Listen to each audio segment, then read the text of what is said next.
So go ahead. All right, thanks everyone for joining us, and thank you, Mayor and Mike, for helping us out and leading us off in this. This is our first leadership discussion on the business series. So we've had some other business series around marketing and different things that are going on in the business community, but today we're going to talk about leadership. First, our esteemed guests are the Mayor and Councilman Mendenhall. So what we want to do first is I want to give you guys the opportunity to introduce yourself, because you don't want to hear me talk about all the fun stuff that I want to say. But tell us a little bit about the leadership capacities that you've held both in the civic world and also in the business world. Whichever one of you would like to start first. Wow, there you go. Well, you want to introduce? I'm Mayor Leifson. Been the mayor for almost 7 years now, 8 years on the council before that. And so as far as city, you can tell that when I finish up next year, I'll have 16 years of service in the city. So the bulk of my service has been with the city. Now, before that, I was on the Fiesta Days committee. I was actually the Fiesta Day Parade chairman twice. And before that, I was the head of security. So I got to ride the cart up and down the parade, telling everybody to stay close together. And I kept asking Officer Johnson if I could have a gun, but he never would give me a gun. So I did that for probably 10 years before I ran for city office. Just been involved with the city, the community, help volunteer, help down at the new ballpark, volunteer park, help build the bathrooms, raked all the rocks, and just civic minded. A few other things, been involved with the March of Dimes. I was the South Region chairman a long time ago, and I just learned to be involved with the community from my parents, because they were all very involved in everything. And so it just was a natural thing to do for me, is to continue on doing that. So that's a little background on me. Just love Spanish work, love being involved, and just love seeing it improve and be better. Perfect. Thank you, Mayor. Now I'm going to add a little bit to the mayor's resume there, Jesse. A lot of people think that when you become the mayor, you shake hands, kiss babies, and post for photo ops. And yes, our mayor does that well, but there's a lot more that goes on behind the scenes that you never see a mayor do, especially our mayor do. He leads many different committees that they're applicable to the city, but definitely to the county as well. Some of them you wouldn't even know the acronyms. One, for instance, the Mountain Land Association of Governments, otherwise known as MAG. Well, that's the group that directs funding according to projects, especially road projects, to the different cities in the county.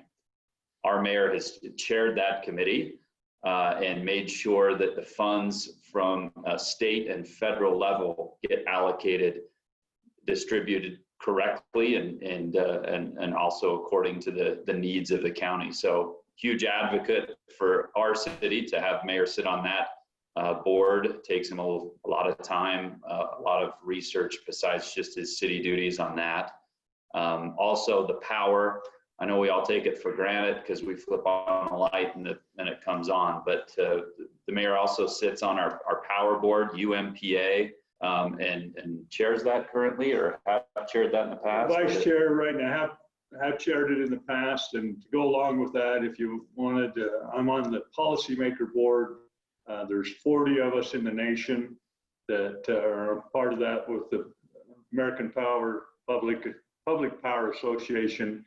So we meet in Washington twice a year on that. So there's 40 of us throughout. So I represent our area on that. So there's just well, I forget about all those things. It's just a lot of things you get to be a part of. It just becomes second nature. just figure that's the way it is. He's in meetings. That's right. He's in meetings, obviously all the time in the city, but these meetings take him all over the state and all over the nation too, to be able to make sure that policy is being written correctly to help public power, to help the way we get power in Spanish Fork. And so a lot of different hats that our mayor wears that I guarantee you, I'm thankful for, I know, but the citizens behind the scenes wouldn't have a clue of what they somewhat should be thankful for that our mayor puts in that amount of time, because it does affect us in a really positive way, just our day-to-day life in Spanish Fork, because he's involved in those. And in my opinion, if he wasn't involved in those, he doesn't have to be involved in those. But if you're not at the table, you're lunch. The mayor said that before, and so he puts us a seat at those important tables to make sure that we're not on the menu and have a voice there. So really important stuff. Yeah, thank you for that introduction. Mike, can you tell us a little? Yeah, Mike, tell us a little bit about your leadership and what you're currently doing, and then we'll jump into some questions here. Yeah, 6 years on the city council. The mayor encouraged me to get involved from a get-go. I served on the Fiesta Days committee before. Obviously, served in the Chamber of Commerce, served in the Rotary Club. Just different service projects in the city, right? And businesses especially came saying, hey, we'd like you to be involved in city government. And so I got involved when the mayor, which has been a great friend and mentor to me, said, if you're going to get involved, to do it right and be involved. And so I got involved in many different aspects of city government. He allowed me to help serve on the Parks and Rec committee that I absolutely love. Been on the airport board. Been on the senior citizens committee. Mayor is good about rotating us on those so we can serve different aspects of the community and help just have new, fresh ideas to help improve the city that we all love. So besides that, I've served at the League of Cities and Towns, just wrapped up this year as being the president of that organization. The last elected official from Spanish Fork to serve at the League was Mayor Marie Huff. Some of you may know her, some of them may not, but she served on the board of directors at the League as well. And I've been fortunate enough to serve there and just finished up my term as president. So that involves advocating for local government all across the state, 249 cities and towns across the state of Utah, every one of them a member. And so we help lift the mayors, again, up at the Capitol when we're in session, obviously making sure that we're not on the menu again as far as a city. And so the League helps correlate those and correspond those efforts to make sure local government is heard.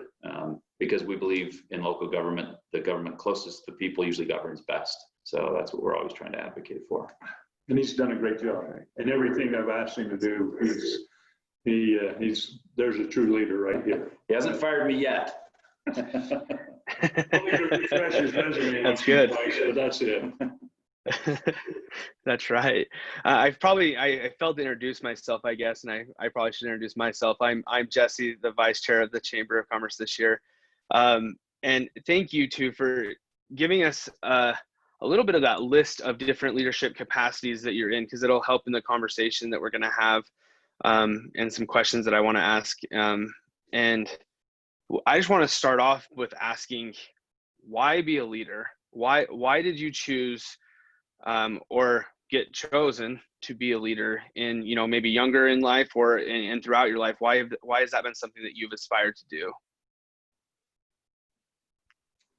Well, I had no intention to run for city council. Former Mayor Barney, if some of you remember him, he called me up one day and he said, Steve, I need you to run for city council. And I said, Dell, I don't know if I could stand to have that many people hate me. And he said, you get used to it.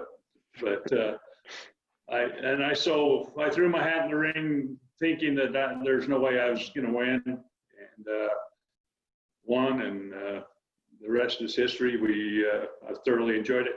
And to be honest, when I ran on the city council, I figured, well, 2 meetings a month, that's not bad. I can handle that. You know, little did I know that once you got here, that they want you on this board, they want this board, they want you to do this here. I said all of a sudden, I said, gee, this could be a full-time job if I let it be. You know? So I said, I got to earn a living once in a while. But that's how I got into the city government, and I've thoroughly enjoyed it. I'll tell you what, it's been a joy.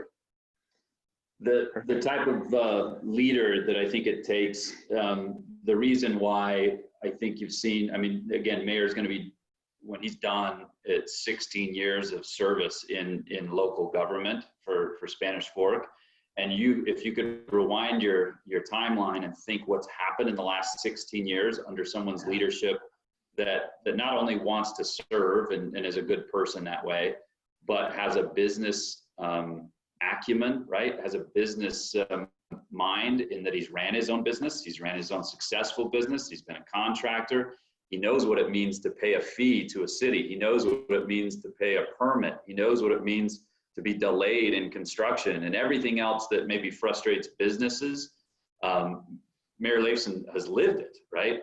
And so it's important, I think, to have an aspect of more than just saying, hey, I want to serve because I love my community. That's great. There's so many different ways that you can serve your community, but real leadership comes when you have, you know, somewhat of an agenda and say, you know what, hey, this is the part that I want to improve. This is what I want to make sure is on point for the next decade in Spanish Fork. And you can see that the results speak for themselves. I mean, we're one of the lowest, you know, tax rate in the county, but one of the fastest growing cities in the county, and have a phenomenal setup for the next generation to be successful too. But that doesn't discount the human touch either. I mean, nobody knows this either, but I'm embarrassing the mayor a little bit, but he doesn't miss one of our employees in Spanish Fork, and there's 240 something. I mean, it grows every day, it seems, but he calls every single employee on their birthday and wishes them a happy birthday and asks how they're doing and everything else. And that's almost a call a day anymore for how many, you know, people you have in Spanish Fork. So he hasn't forgot the human aspect of it. I think that's a great leader, but also the business centered mindset of it of, hey, how do we run this corporation? Spanish Fork City is a corporation. How do we run it effectively and make sure we're serving the citizens' needs while doing it, while maintaining a quality of life that's second to none? Perfect. Thank you.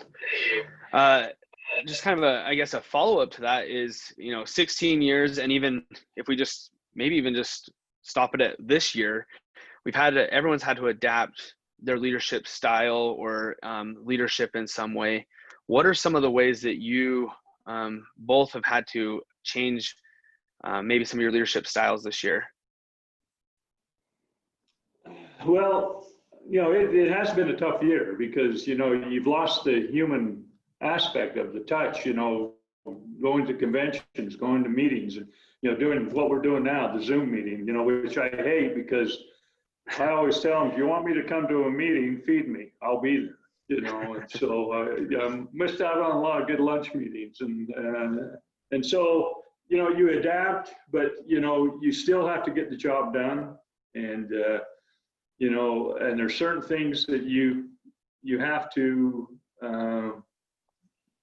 come up with some new ideas. It's like our Fiesta days. You know, I was bound and determined to have Fiesta days. And I said it from day one, you know, they wanted to cancel. I said, no, let's not cancel it. And they wanted to cancel the rodeo. I said, we're going to have my rodeo.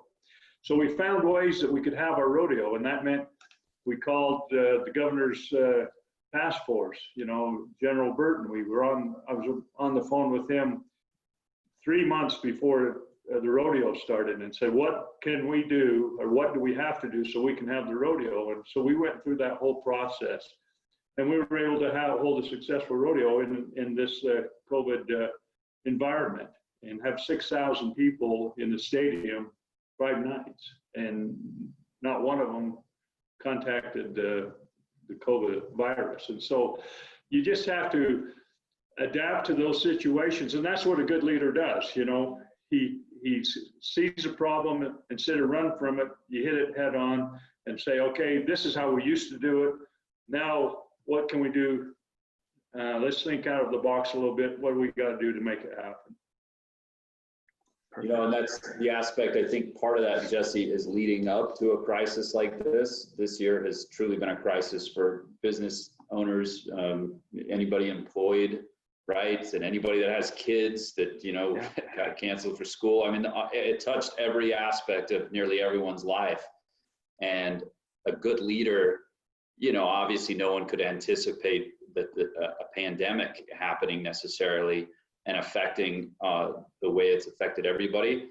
But again, under good years of, I think, conservative fiscal policy, you know, again, Mayor Leifson setting us up and the city administration making it possible that we could still say, hey, you know what, here's what we need to do. We didn't know what numbers were going to be as far as still revenue into the city, which a big part of that sales tax revenue, you know, and different parts. And boy, when the economy hits a recession that steep, that hard, you really start to wonder, how are we going to, you know, how are we going to do this? How are we going to do that? And Mayor could tell you stories of other cities that have really struggled with that a lot more than Spanish Fork has. And that's because years and years of good fiscal conservative leadership that made it possible to say, hey, let's not completely overextend the city or citizens and things that way, but let's plan for the worst in some measure. And so you can see that that's a way we can pull through it too.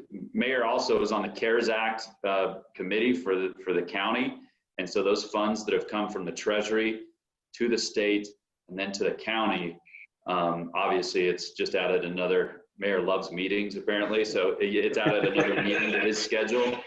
But he's fighting for all those dollars to get to individual businesses. The chamber's been a great help to administer that too. But just to go along with that, 40 businesses here in Spanish Fork received money through that CARES Act fund, that 20 million that we set aside. That was just the businesses, and we had 5 million of that set aside for nonprofits that we allocated. And so, and just on that point, for your business leaders to know that we've got some more money available. And so Friday, they're opening that process back up again. It'll be a little less restrictive of what it was before. So encourage all those who did not get in on the first round to apply, because we've got almost $6 million left there that we available for small business that didn't receive anything before. So just wanted to shout out and let them know about that. Yeah, thank you. And I think it goes maybe not without saying, but I'm going to say it anyway, is as a business community, we're thankful for that leadership. And even right now, as we're distributing PPE to different businesses throughout the city, that again goes to the city of Spanish Fork and to leaders that are seeing the importance of business in our community and what they can provide. Is, you know, them coming to or going with the chamber and working together to distribute that PPE and make sure that businesses are staying open and that we're keeping people safe, but we're also trying to make sure that we're not putting anybody in a deficit for the extra things that they have to buy to stay open. So I appreciate that as a business in Spanish Fork, and I know that I've talked to several businesses today that are very appreciative of that. Going forward, and we won't take up too much of your time because we know how you love meetings. Yeah, if you were to talk to yourself maybe 16 years ago, and your business leadership goes back further than 16 years because you've been a business leader and a leader in a lot of different capacities. So, but if you were to talk to your younger self, what are some things that you would suggest and say, hey, here are some things to help you to continue to become a better leader? Well, I think the main thing is always stay focused, you know, on what your goals are, and stick to those goals. And I think, and always surround yourself with good people. You know, I've had some great council members who are just phenomenal. And the city staff and city administrators that we have are just our second, and then our employees. Always, don't forget that those are the people that make this city run. And just the main thing is be yourself. Don't try to be somebody else. Don't try to be, well, I'm going to be like that guy. I'm going to be like that guy. Use your talents. You've got those abilities and talents, and we're all different, and we all have different styles, and we can all get the job done. And I think looking back there, I'm just going to continue to be excited for what my mom and dad did. They just encouraged us to serve and to take care of everybody. The one thing I remember one time I was having troubles with my kids, and I said, "Hey, Mom, what should I do?" And she said, "Just love them, and it goes on through business. You treat everyone with respect. Treat them how you want to be respected, and then you can do well in business, and you can do well in the city, and you can do well in everything. I can't say that there's anything that I would have changed. I've made mistakes along the way, which helps us become better, because if everything, my dad always said, he was in the Navy, he said, smooth seas never made a good sailor. And that's true. If you can't go through the hard times, you're not going to become better. And so that's why we're there, to go through those trials and tribulations to make us better. Gotcha. Politics is a tough thing because just what the mayor said, you can't get bogged down in what people think of you. Yet in local government, every 4 years, you're supposed to put your name on a placard and ask people what they think of you, right? And so it's a little bit of a dichotomy. But the mayor is right in that if there's something maybe I could go back and tell myself 6 years ago, starting local government, it would be that. It would be, you know what, there's easy decisions. There's easy decisions in your businesses. There's easy decisions in politics. Sometimes it's like, hey, should we have a meeting on Tuesday or Wednesday? Well, that doesn't, make the whole world, around you.